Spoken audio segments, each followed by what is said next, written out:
स्वराज जो है बिहार विधानसभा चुनाव में जनता के बीच में किन किन मुद्दों को लेकर जा रहे हैं? बहुत मुद्दा है हमारे। क्या क्या मुद्दा है? सबसे पहले जो हमारे यहाँ गरीब बच्चे हैं 15 साल तक के, सभी गरीब बच्चे चाहे वो किसी भी जाति के हों, किसी भी धर्म के हों, सभी को विश्व स्तरीय शिक्षा दिया जाएगा। अंग्रेजी स्कूलों में पढ़ाया जाएगा। ये दाल भात चटनी खाए वाला स्कूल, सरकारी स्कूल में इसे जो है हमारे बिहार के बच्चे, देश के बच्चे IAS, IPS, BPS, doctor, engineer नहीं बन सकते जब तक अच्छा शिक्षा नहीं दिया जाएगा। इसके लिए आप बेहतर कार्य क्या करेंगे शिक्षा के स्तर में? शिक्षा के स्तर में जितना भी बेहतर से बेहतर होगा, विश्व स्तरीय शिक्षा देने की बात तो बोल रहा हूँ मैं। अपना सिस्टम से विश्व स्तरीय शिक्षा दिया जाएगा ताकि हमारे बिहार के बच्चे पढ़ लिख कर सब IAS, IPS, doctor, engineer, meritorious हो। जब तक नहीं होंगे तो कंपटीशन कहाँ से निकाल पाएंगे सर? मेरिट तो होना ना चाहिए सर। सरकारी स्कूल में क्या है स्थिति, उससे खिचड़ी खा करके बच्चे जो है IAS, IPS और BPS और डॉक्टर, इंजीनियर हो जाएगा सर? नहीं हो सकता है। कंपटीशन निकाल ही नहीं सकता है। भाग्य भरोसे पढ़ता है, सिर्फ नाम लिखाने के लिए जाता है, बस सिर्फ एजुकेशन का रहेगा कि इनके पास ये डिग्री है, मेरिट नहीं रहेगा सर। एजुकेशन में जो है, एजुकेशन की बात कर रहे हैं तो एजुकेशन में जो है आज एजुकेशन की बात कर रहे हैं आप, तो एजुकेशन में लोग परीक्षा देने जाते हैं तो उसका क्वेश्चन पेपर लीक हो जाता है, इस पर क्या कीजिए? ये तो सरकार की कमी है ना। क्या कमी है? एकदम सरकार का कमी है। पेपर कैसे लीक करता है? सारा तंत्र सरकार के अंदर है ना, सारा सिस्टम सरकार के अंदर है ना। सरकार चाहेगी पेपर लीक कर जाएगा? सरकार के ही कोई तंत्र न सेटिंग करता है कि किसी का दम है जब तक सरकार मिली भगत नहीं रहेगा। सरकार जब तक मिली भगत नहीं रहेगी, सरकार का कोई तंत्र मिली भगत नहीं रहेगा, कोई डिपार्टमेंट नहीं मिली भगत रहेगा, तो कैसे जो है लीक कर जाएगा पेपर? सवाल ही नहीं है। मैं चाहूँगा कि एक काम नहीं होगा तो मेरे लोग जो है ऐसा कर लेंगे, नहीं कर सकते हैं। स्वास्थ्य के क्षेत्र में आप क्या करें? स्वास्थ्य के क्षेत्र में बहुत स्थिति खराब है। स्वास्थ्य के क्षेत्र में सरकार को जितना चाहिए वो कभी नहीं की है। आज भी कहीं भी बिहार के हो, चाहे औरंगाबाद के ले लीजिए, ना डॉक्टर हैं, ना लेडी डॉक्टर हैं समय पर आते हैं, ना जेंट्स डॉक्टर हैं। किसी भी डिपार्टमेंट के डॉक्टर समय समय पर नहीं आते हैं। इसका नतीजा है कि हमारे यहाँ मरीजों का मृत्यु दर ज़्यादा से ज़्यादा बढ़ रहा है। इस पर आप क्या कीजिएगा?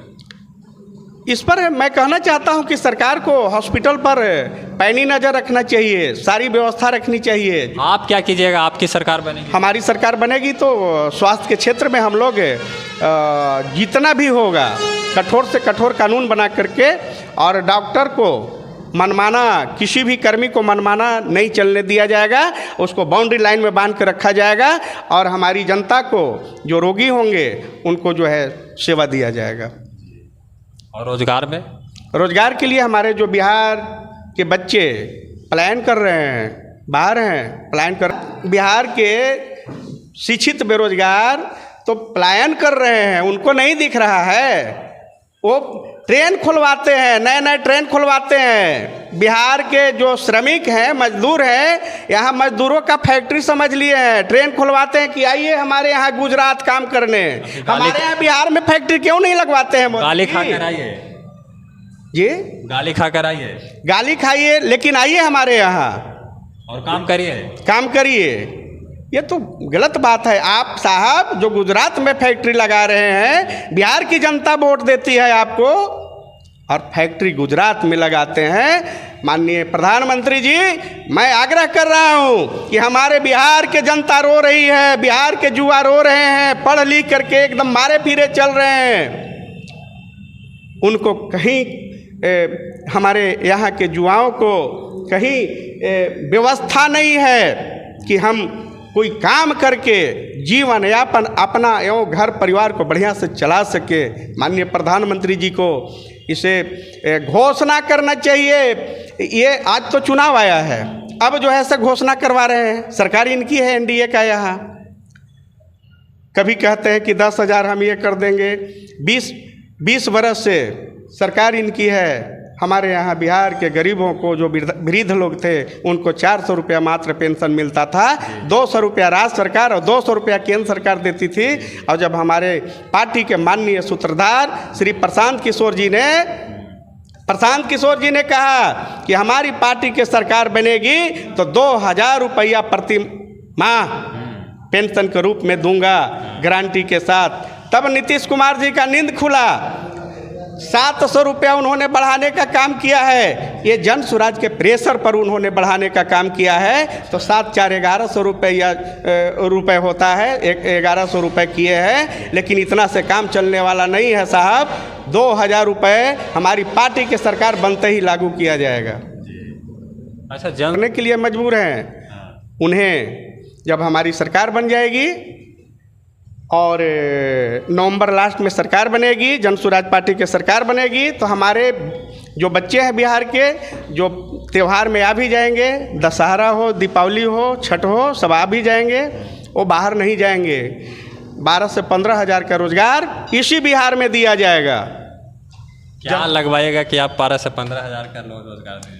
अब मैं बताऊंगा, उस समय बताऊंगा। हम लोग तो जो बता रहे हैं उसका जो है से अनुकरण किया जा रहा है। मैं बोल रहा हूँ, इसकी गारंटी है। हमारे माननीय प्रशांत किशोर जो हमारे पार्टी के सूत्रधार हैं, उन्होंने कहा है गारंटी के साथ कि हमारे बच्चे छठ दीपावली के बाद बाहर कमाने नहीं जाएंगे। तो हमारे प्रशांत किशोर जी ने कहा है, तो यह होगा, निश्चित होगा।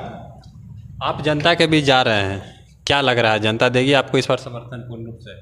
बिल्कुल। मैं कुटुंबा विधानसभा का भावी प्रत्याशी हूँ और 19 मई को पार्टी पटना में जाके माननीय सूत्रधार प्रशांत किशोर जी के समक्ष पार्टी में शामिल हुआ, सदस्यता ग्रहण किया। और 20 मई से रात में आने के बाद 20 मई के सुबह से लगातार कुटुंबा विधानसभा के पूजनीय जनता के चरण और शरण में हूँ। सबका समर्थन मिल रहा है। पूजनीय जनता इस बार कुटुंबा विधानसभा में परिवर्तन करके रहेगी, बदलाव करके रहेगी। और मैं आपको वादा करता हूँ कि मुझे अगर टिकट पार्टी दी तो निश्चित रूप से सीट जीत करके कुटुंबा का दूंगा, निश्चित।